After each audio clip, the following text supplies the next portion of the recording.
So it's now a good time to become a real estate agent. Well, with all the rumors and everything going around about the market being slow, agents are falling offline or going to other industries or just getting out altogether, it looks like this would be a bad time to get into real estate, right? Well, I've got a couple points that you might want to listen to before you make your final decision, and we're going to talk about those right now.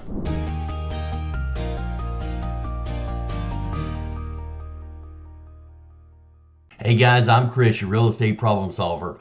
I'm a real estate agent and an investor in the Middle Georgia area. And I've signed up with eXp Realty because there are a lot of good benefits to joining a virtual online brokerage. But that's not what we're talking about. Your question is whether or not you should become a real estate agent in this current market. Well, let's talk about that. The hard truth is, yes, the market is slow and people are falling off like flies. Most agents are averaging maybe a dozen deals per year. Now, if you're in an area where the price point is pretty high, that's not such a big deal. You can still live on that okay. But in an area like mine where the average price point is $250,000 to $300,000, that can leave somebody kind of hungry. So why in the hell would I be telling you to get into real estate, or why would I be telling you that now might be a good time to get into real estate? Well, here's the simple facts. In a down market, I don't care what industry you're in. I don't care if you're in auto mechanics. I don't care if you're in computer programming. I don't care if you're in football. Every industry has a scale of people, from the one percenters that are doing excellent and they are taking it to the mat every single day, all the way down to the weekend warriors and the amateurs. And when the market gets tough in any industry, you're going to see the amateurs and the weekend warriors falling off simply because they're just not that serious. Part of the reason why I like joining eXp Realty is because they give me the flexibility to be an agent and an investor. So I've got a lot of different strategies, not just listing and buying houses, but also being an investor myself. I can do deals and make more money that way than I could if I was just a listing agent or just a buying agent. So it opens up a lot more doors for me to use my entire toolbox of tricks than I would anywhere else. Now, like I said, the market right now is slow and there's not nearly as many deals to be done out there as there was before. But that is what brought up this point. So sometimes the best time to get into an industry is when it's in a down cycle. Now, when there's a lot of sales going on and everybody's making money, it's easy to get in, but you also don't learn anything. The only time that you really learn something is when the market is down. One great example of this was the 2008 housing bust. While the mainstream media and the general public were in an all-fire panic that market prices were going down, houses were going on the market by the tons, and nobody was buying houses, and there was an inventory that was 2 years long, all this, drama. The investors on my side were having a little happy dance because they were buying these houses up as fast as they could because they knew what the market was doing and they knew why they were doing it. So when the market was down, they jumped in. And this is the same thing here. The real estate retail market is down, so a lot of agents are bailing ship. But you can jump in and use this opportunity to fill in all those spaces.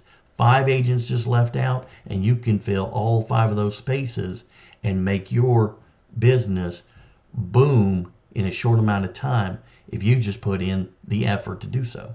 There's not as many deals. You have to push a little bit harder. And like I said, the 1 to 5 percenters are still jamming it. They're still making money and they're still happy. But the ones that aren't pushing very hard, the ones that are just kind of doing this as a hobby, they're falling off and deciding to go somewhere else and do something. Because there are not as many houses going on the market for sale, and the buyers that are coming in, well, they are qualified to buy a house because they have to or because they've got their head on their shoulders, which means they're a little bit more savvy, they're a little bit more cautious, and the agents that are working with them need to know what they're doing. So for somebody like you that wants to be a serious real estate professional, and I specifically said professional, not just an agent, that opens the door for you to slide in to where all those other agents fell off, and you can take the market share that they left behind and make your business as successful as you want it to, because you're not getting congested with all those other agents that aren't working as hard, they're not doing as much, they're just kind of piddling around. So you can come in and you can maximize your exposure, you can maximize your branding without so much interference. Now, of course, just like any other industry, there is a cover charge to get into this game. So what is going to be some of the costs that you're going to have to incur to become a real estate agent? Well, to start with, you're going to have to take the courses and take your post exam. And that can be anywhere from about $500 to $1,000. So you have to have the entry fee of you're taking your course, doing your post exam, which, like I said, could be about $1,000.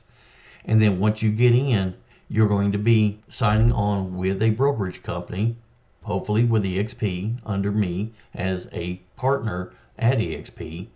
And then that's going to have an office fee. You're going to sign up for the MLS that works in your area. And then if you have the electronic realtor boxes, that's going to be a little bit of cost. All in all, somewhere around the neighborhood, maybe $300 to $400 a month in office expenses to run your business. Now, this isn't going to be a get rich quick scheme, and it's not going to be a low buy-in. But for any other industry, if you're trying to open up a retail shop, you're talking 6 or 7 figures. If you want to open up a restaurant, you're definitely talking high 6 figures. For somebody that wants to start a business, this is probably going to be the lowest buy-in you're going to get for the highest return on your money. So like I said, 300 to 400, maybe 500, depending on the area that you're in and the state that you're in. Your commissions, one deal that brings in $3,000, $5,000, $7,000 a month could definitely cover all of that and then some. So one deal is all it takes for you to get your money back quickly and start your way onto having a successful business. Now, contrary to popular belief, becoming a real estate agent is not going to be all puppy dogs and roses. You are going to be working 10 and 12 hours a day. You may be working weekends. You may be having clients that are calling you at 7 o'clock on a Saturday to go take a look at some houses. And yes, it's going to be tough. Every millionaire will tell you that you can make $1 million in 5 years. It just won't be the first 5 years, and you're going to have to bust your butt. But any successful business, it's worth it, because you're going to start that business, you're going to build it up to something that can sustain itself, and then you can step off and watch your business run, and you don't have to be there.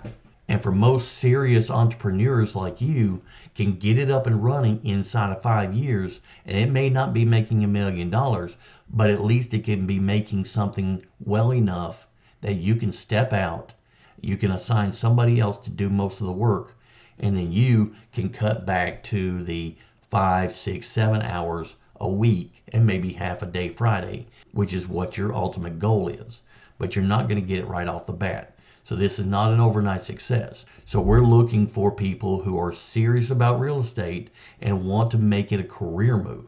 So if you are interested in joining EXP, if you're interested in partnering with me, I'm in the Wolf Pack with Mike Sherrard. So you get all the benefits of my investing strategies, Mike Sherrard's social media marketing, and my immediate sponsor, Garth Ward, with his open house and presentation strategies. And then one more benefit that EXP Realty has offered now is you can also name a co-sponsor. So while your sponsor gives you access to your entire upline and all the people above you that give you benefits and all the things that they offer, you can also name a co-sponsor, which is a lateral agent, and you can get the benefits that that person immediately has to offer. For example, you have Aaron Novello, who is a master strategy and negotiating coach. You have Jacob Sherman, which is a SEO and website designer originally before he became an agent. And now he builds up CRMs and SEOs for other agents. So if this sounds like something that you want to get into and you're willing to put in the work, reach out to me and we'll see about coming up with a game plan to have you partner with me and eXp Realty and make your business a success.